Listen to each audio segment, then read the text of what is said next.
candle high. Now, our target for this, the measured objective for a pattern like this, is actually found by measuring this entire move down right here. So we measure from this top to this bottom. And where a lot of traders get this wrong is they then measure from here to a lower point, but you actually want to measure from up here. So we're going to measure from this high to a lower point in the market. And when we do that, all right, I'm just going to run through this rather quickly. So we get, let's see.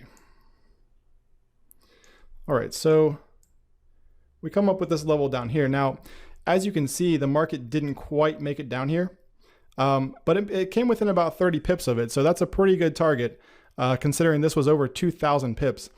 All right, so in this case, the stop loss distance up here, just to give you an idea, was about, let's see, about 150 pips right here.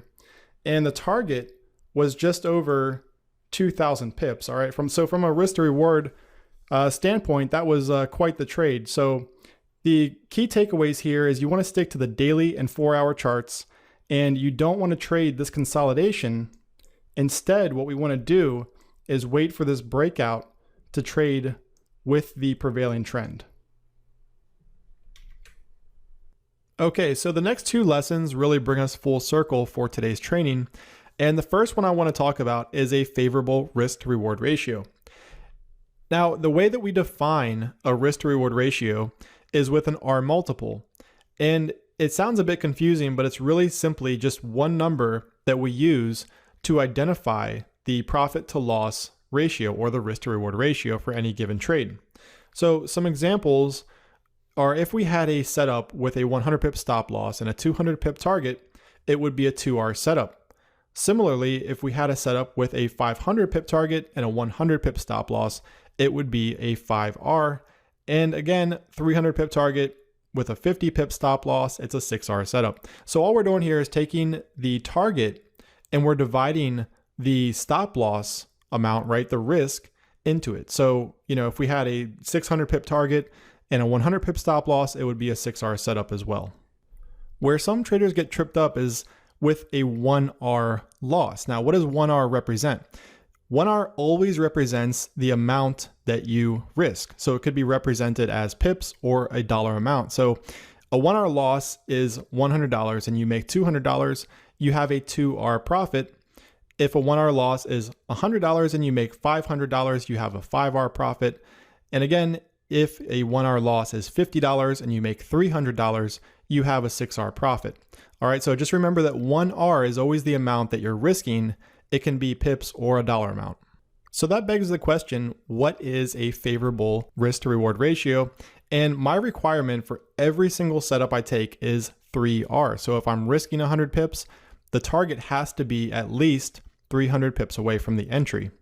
All right, so that allows me to have a win rate of less than 50% and still make money. Now, of course, I always want my win rate to be higher than 50%, but this allows me to make money even if it's lower than 50%. So I could have a 40% win rate or strike rate, and I can still make money that month.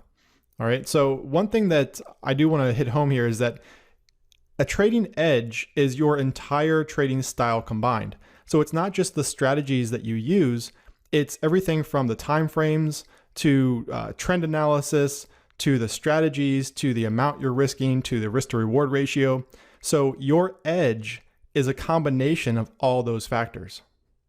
And the reason I bring that up is because a lot of traders think that, well, if you have a true edge, you should have a win rate higher than 50%. And I always have to counter that with the fact that my risk to reward ratio, my 3R minimum, is really part of my edge. So if I have a month where I only make, let's say out of 10 trades, I lose on 6 of them and I make money on 4, that's a strike rate or a win rate of 40%. That doesn't mean that I don't have an edge, because I could have still made money that month with a favorable risk to reward ratio. So you see, that ratio is part of my edge. All right, so I hope that makes sense. So, your edge, really the 7 things I'm teaching you today, all of these things can become part of your trading edge that in the long run will make you money.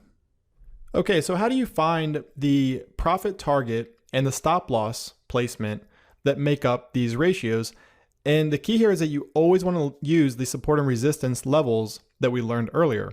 So it can be a trend line, it can be a horizontal level, it can be a combination of a horizontal level and a Fibonacci, some area of confluence.